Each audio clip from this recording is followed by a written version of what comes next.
It is very important in life to be able to concentrate and get work done. But to do this, it is essential to clarify the tasks that need to be done. This time, I will teach you a task management technique using the concept of time boxing. About the original schedule. People think that ideally they would be able to keep up a schedule that is packed down to the minute with hours on end, but that's actually not the case. Ideally, you should leave a lot of leeway and keep the tasks to a minimum. It is said that about half of the tasks on the to-do list are never completed. How to think about to-do lists and time boxing. What is time boxing? Here we introduce the concept of time boxing. The idea is to divide your day into boxes and toss tasks into each box. In the 10 o'clock a.m. to 12 o'clock p.m. box, put the tasks you want to focus on the most, and in the 2 o'clock p.m. to 4 o'clock p.m. box, put tasks that don't require concentration, such as cleaning, tidying up, and simple labor. Something like that. During that block time, do what you decided to do within the block. Ideally, you should do important, attention-demanding tasks in the morning when your concentration is higher, and do menial tasks that don't require your attention in the afternoon when your concentration is lower and you feel tired. Flow of schedule creation. First, try making it in 2-hour blocks. Create a schedule grid for 1 week by entering the time on the top and bottom and the date on the left and right. Then, in the squares, write the tasks you created earlier in order of priority. Fixed, top priority block. The first thing to write is a fixed block. For example, you might have a presentation at 12 o'clock on Wednesday, and on Saturday you might take your family to an amusement park from 7 a.m. until evening. The empty space becomes a place that can be used freely. Of course, sleep should be excluded. Block priority tasks. The second thing you should write is a block of priority tasks. For example, include time for studying for the future, muscle training, hobbies, etc.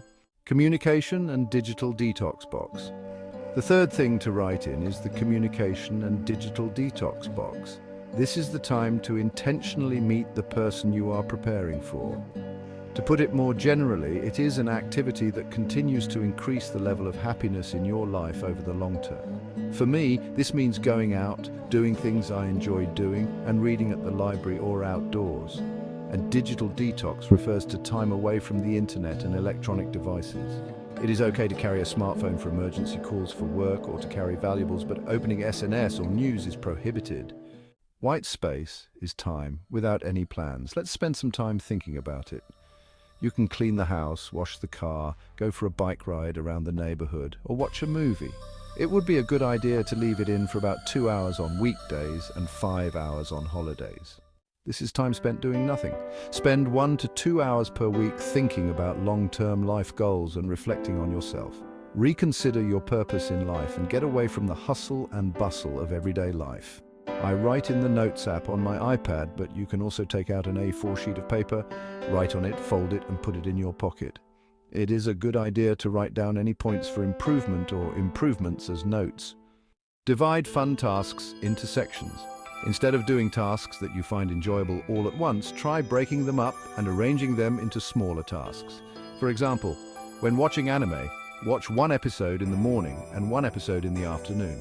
If you're drinking wine, drink it over 3 days and enjoy the changes in flavor. Combine tedious tasks with favorite tasks. For example, you can only watch movies, or watch YouTube while exercising, or you can eat sweets after exercising. Always leave a space between schedules. Considering irregularities and breaks, it would be better to limit the time to 70 to 90 minutes in a 2-hour box. Create a sanctuary. Create an area in your house where you can't do muscle training or use smartphones. Find a park with a nice view for devoting ideas or reading, or go to a cafe to concentrate on your work. It would be a good idea to have a sanctuary like this.